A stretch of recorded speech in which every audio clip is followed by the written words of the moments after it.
Nako, samot-sari na naman ang mga naglalabasang mga issue sa social media. Yung iba fake news, yung iba naman exaggerated.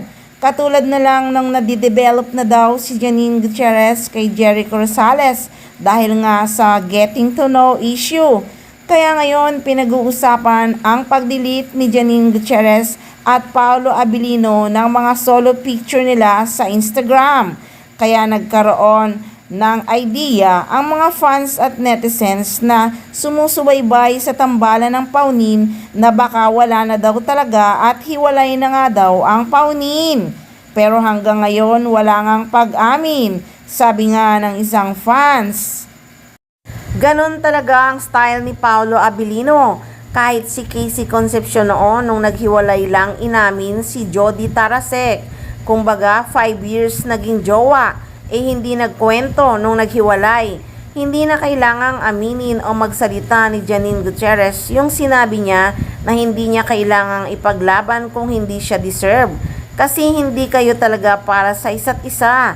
Sinabi din niya ni Paolo Abilino sa press con ng linlang, hindi na kailangang itolerate pag wala na, move on na. Nako, ayoko talagang nagpapaapekto sa mga promotion ng mga movie or project nila. Pinanghahawakan ko na lang yung pagtawag ni Paolo Abilino ng ni kay Janine Gutierrez at yung sinabi niya na I'm happy for you and I'm always here for you and I'm proud of you. Huwag susuko mga Paunin fans, mahal sobra ni Janine at ni Paolo ang isa't isa. At wala namang dahilan para maghiwalay sila dahil trabaho lang ang ginagawa nila.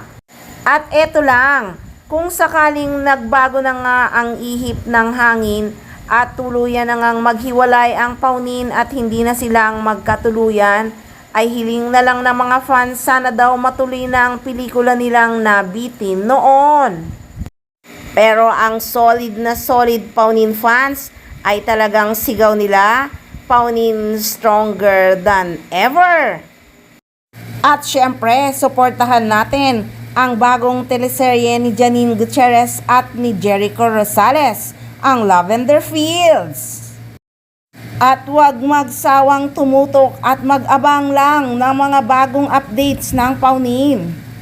So this is Muarteng Machika ang maghahatid sa inyo ng mga updates ni na Paolo Abilino at Janine Gutierrez.